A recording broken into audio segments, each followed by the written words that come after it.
Bahkan kiai-kiai yang sekarang koalisi sama pejabat itu yang soleh ini kalau bakas yang soleh, anak soleh kalau buatan tertarik, orang soleh kok itu alasannya juga ibadah. Karena kalau pejabat itu didekati, setidaknya akidah dia itu masih ahli sunnah. Pejabat itu rata-rata tidak pernah ngaji. Dia taunya Islam NU atau Muhammadiyah ahli sunnah. Itu ya taunya dari kiai-kiai NU atau Muhammadiyah.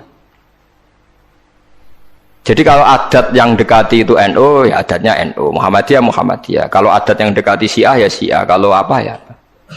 Nah kalau semua kiai-kiai NU, Muhammadiyah atau kiai-kiai ahli sunnah yang lain, ya karena itu tidak mau dekati, lalas yang dekati itu aliran sesat. Misalnya. Nanti cara berpikir dia juga aliran apa? Sesat. Berarti yang dekati ini ibadah atau musibah? Mboten jawab mama. Ibadah, dia tuh yakin betul. Bahkan saya pernah ketemu kiai yang begitu, dekat pejabat, dia yakin. Jadi aku tetap wali, banyak juga. Yang memang dia wali betul, orang-orang hebat betul, cuma manfaatan. Dia menyontohkan zaman Mbah Hasyim Asy'ari ya dekat sama Bung Tomo ya banyak dekat. Dulu Jenderal Sudirman dekat Ahmad Dahlan. Dulu Pak Karno dekat Kiai Maskur. Dulu Ahana Sution siapa itu? Ya dekat sama Kiai Mahrus. Ya banyaklah sejarah. Itu kan orang-orang top yang tetap diyakini wali padahal dekat nopo? Dekat nopo? Pejabat. Dan itu terbukti sampai Indonesia menentang paham komunisme mergo pendiri bangsa ini dekat nopo kiai. Mereka nggak tahu kan buruknya komunisme secara teori negara modern, taunya karena pahamnya nopo kiai betapa ateis musibah banyak. Bahkan Thailand itu kecelakaan mergo dulu Islam di Thailand sama Indonesia Islamnya masuk bareng, tapi ulama Thailand banyak yang zuhud sehingga tidak dekati pejabat. Tahu-tahu minoritas tidak punya power di negara. Sementara kiai Indonesia pinter dekati pejabat. Kalau bakas sing soleh lho, sama ora usah terus ono kiai iki mu proposal mboten iki bakas sing soleh, niki bakas sing napa? Soleh. Saya pernah baca biografinya Mbah Soleh Darat. Itu di antara yang diyakini keluarga besar Mbah Bae R.A. Kartini itu ngajinya sama Mbah Soleh Darat. Makanya Jepara itu seneng santri karena dulu Mbah Banyak Kartini itu ngaji sama Mbah Soleh napa? Darat. Jadi dulu itu adat kiai itu biasa pejabat ngaji itu. Lah kalau melihat begitu kan kiai yang dekati pejabat itu yakin tenan aku tak korup. Lah gunane apa gesoleh ning dhuwur gunung mulang santri tok. Iku nguyai segoro wis ahli sunnah de ahli sunnah. Kiai aku iku ngiyaine wong rong ahli sunnah. Iku yakin tenan nek iku tak korup dan saya kenal orangnya. Ya artinya enggak apa-apa kalau dia begitu enggak apa-apa. Ya bolak-balik kullu hisbim bima ladehim fa. Dia nyontohkan itu di Syiah di Iran. Iran dulu ahli sunnah itu banyak. Tapi ketika penguasa itu lebih dekat tokoh-tokoh Syiah, lama-lama jadi negara Syiah karena wilayatul faqih itu dipegang nopo Syiah. Dulu Arab Saudi tidak semuanya Wahabi. Gara-gara pendiri Abdul Aziz itu setelah dari revolusi menang Abdul Aziz, Ali Saud istilahnya. Ali Saud itu dekat dengan Abdul Wahab. Lama-lama jadi faham nopo Wahabi. Karena Abdul Wahab sama Ali Saud itu dekat. Makanya sekarang diarani Saudi Arabia. Sebenarnya jeneng Saudi itu ilegal. Itu nama pribadi. Tapi karena dia penguasa Arab, lama-lama jenengnya Arab nopo Saudi. Itu Ali Saud. Yang sekarang punya anak Fahad Abdullah itu dulu bin Abdul nopo Aziz. Sekarang turunannya habis tinggal yang sekarang ini. Kalau nggak salah ya, yang sekarang jadi raja itu mungkin adik terakhir. Setelah itu generasi ketiga berarti ketiga. Lalu ngomong alim seneng ora tau ning ndi ning Arab, tapi gak gelem muni Saudi. Perkarane rontok negara jadi diakoni wae mbae itu. Dadi muni Arab Saudi padha karo muni Indonesia Soekarno ngoten. Muni padha karo menapa Indonesia Soekarno. Ya Arab Saudi jenenge Arab tok asline, cuma gara-gara revolusi politik ditambahin apa? Jadi sehingga kesane nek ora turunan Saudi gak iso. Ya wis dadi rojo, dadi Ali Saud, napa?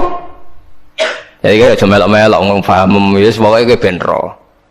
Artinya apa? Dari sekian contoh itu betapa pentingnya ulama ahli sunnah dekat pejabat ben bisa mensunnikan. Nyatane tenan ya. Kados pilpres kemarin, mbok suni mbok ora iku wae calon presiden selawatan tenan. Mergo dekne ngerti trene saiki napa? Mbok latihane gapan ya ora ro, tapi kan terus masal. Lebatin ini memang teori itu sama-sama mungkin benar. Begitu juga teori tuku tanah ini pulau contohkan. Sampeyan saya kita bedhei. Ono tanah pinggir Ratan, pinggir Malioboro misalnya. Pinggir Malioboro. Mustafa Beruhin itu ahli dakwah terus ngandani. Niki ampun nggih maksiat itu dosa. Jenengan cangkruk teng mriki kathokan cekak wong wedok maksiat dosa. Nek ra diencepi. Kamu siapa kok berani? Lu siapa kok wani ngloroi aku? Jajal misalnya Mustafa Sugih di desa miliar mbok sak triliun. Tanah ning kono niku dituku kabeh. Bareng ngono ana wong kathokan cekak maksiat ning kono. Kowe aja ning kene, Nduk. Kamu siapa? Sing duwe. Bareng. Gampang ndi nganggo dakwah kiai ambek tuku. Jawab mawon sing. Lah intine dakwah bil hikmah ambek bil mal cepet ndi? Bil mal kan. Dan itu ya ndak menyalahi Quran wajah itu bi amwalikum. Mulane kula termasuk ngrasa dosa perkara ora sugih nganti ngoten niku, paham. Tapi nek aku sugih nganti ngono ora sida ngalih ngoten iki. Mulane kula niku ya ape separo ngoten mawon. Lah sing sugih ora ngape mergo rong kelar tuku. Mulane niki sing santri kula sing sugih-sugih nak kuat iku tuku tanah sing potensi dienggo maksiat. Nahi mungkar paling cepet niku niku. Mergo anggere takoki lu siapa? Sing duwe iku leren wis. Lho nggih to nggih. Gon-gon dalan sing dienggo maksiat, mbok lara tok kan suwi, tapi nek mbok tuku, terus tetep dienggo, nak ngusir kan gampang. Lu siapa kok ngusir? Sing duwe. Gampang ndi? Ha mulane mulai dhisik agama ora iso ninggal wong sugih. Bilal iku melarat. Dadine wali mergo melarat sabar ning tauhid. Tapi sing nyelametno donyane Abu Bakar. Dadi pancen mlakune agama iku kombinasi melarat ambek sugih. Mulane sing melarat ora usah ndonga sugih perkara niku kombinasi wae. Tapi nek wis bosen banget yo oleh lah maksudnya ge. Nah donga ngeten tak wari Gusti contoh melarat mboten kula nggih mun wonten Gusti. Kadosnya tidak mendesak harus saya, tidak mendesak harus apa? Saya. Kita kalau mau suwi ya Gusti dadi contoh mun apa? Paham ya, terus nahi mungkar niku nggih wonten istihate dadi. Nggih sama nahi mungkar dalam politik nggih ngoten. Dulu di Rembang juga banyak lokalisasi. Kalau masih ingat kecil saya dan ya kuat karena di backing oknum-oknum tertentu. Tapi ketika bupati itu mulai dekat kiai. Pernah era kakak saya kandung itu wakil bupati. Setelah itu anaknya Kiai Khalil. Sekarang itu teman saya malah yang jadi bupati. Itu ya rubahnya luar biasa karena ya guyonan mereka paling nyai Gus dakwai kesuwen. Bupati gampang Gus gawe SK ngongkon Satpol PP. Artinya jangan kira orang-orang baik yang lewat pejabat itu tidak kalah kontribusinya ya banyak juga. Ini bakas yang soleh loh, ini bakas yang apa? Soleh.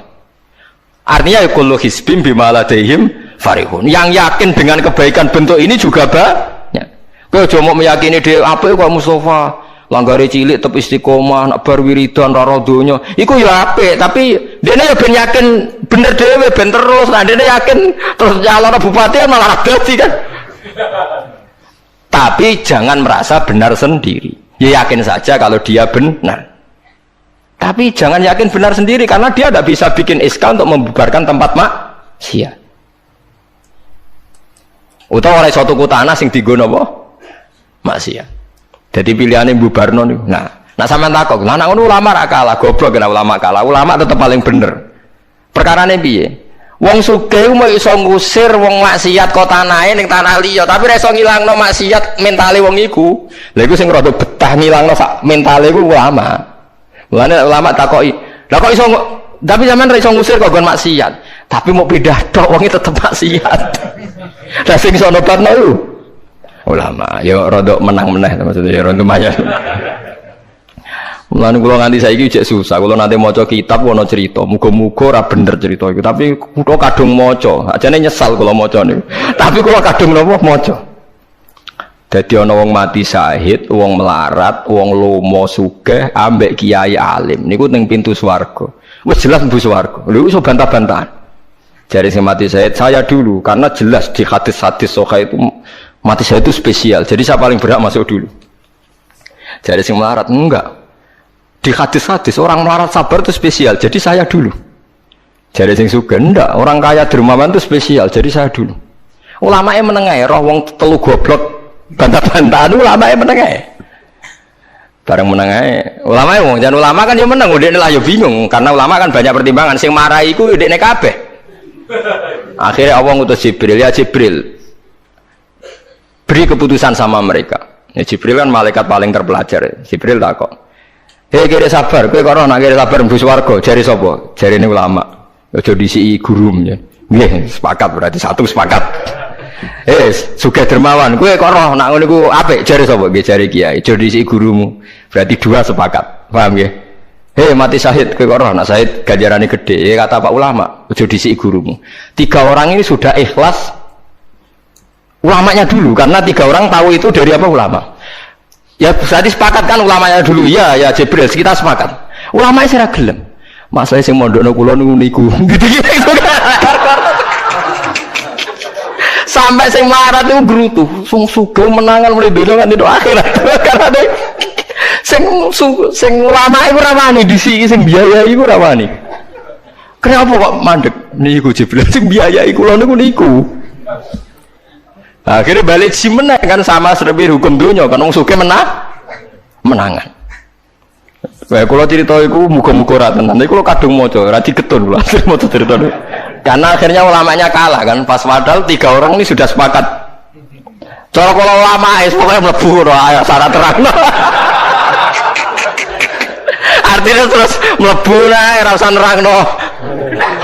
Wong sing biayai yo mesti swarga ya to nggih. Mau urutan-urutan ngono ora terus mlebu neraka kan ya mboten. Mau urutan mawon kok gegere. Tapi lewat ngaji ini Anda menjadi tahu. Jadi yang biasa toreko, biasa wiridan, jangan menafikan orang-orang soleh yang mungkin meyakini ada efektivitas pakai kekuatan politik dan harta. Paham ya? Nyatanya ya iya. Misalnya tanah-tanah sing potensi nggo maksiat sampean tuku ya nggak mungkin dienggo maksiat. Kulo aja eling. Kulo nu gak ada guru kulo nu kathah. Di antaranya saya punya guru punya tanah luas di perbatasan, luas sekali. Itu zaman itu mau dibeli Cina itu 2 miliar. Yang zaman itu harga rata-rata sekitar 700 juta. Mau dibeli 2 miliar. Itu beliau tidak boleh bilang sama saya, nak nganti dituku Cina perbatasan, nak digolonte dosaku rak nganti mati. Wes melarat-larat bakal takdol. Jadi banyak juga orang yang meyakini adol tanah ning wong sing potensi digo maksiat itu dosa gede. Nah, suatu saat ini kejadian lagi dan beda lagi. Ini ya guru saya tapi beda lagi. Ada orang punya tanah yang potensinya itu hanya 100 juta karena yang beli Cina dijual 200 juta. Satu keluarga haji semua. Dipakai haji. Itu semua keluarga kiai ini tidak ada yang datang. Kowe iku atuk ora kaji, timbang kaji tanah mbok dol Cina sing potensi digo maksiat. Tangisan deh.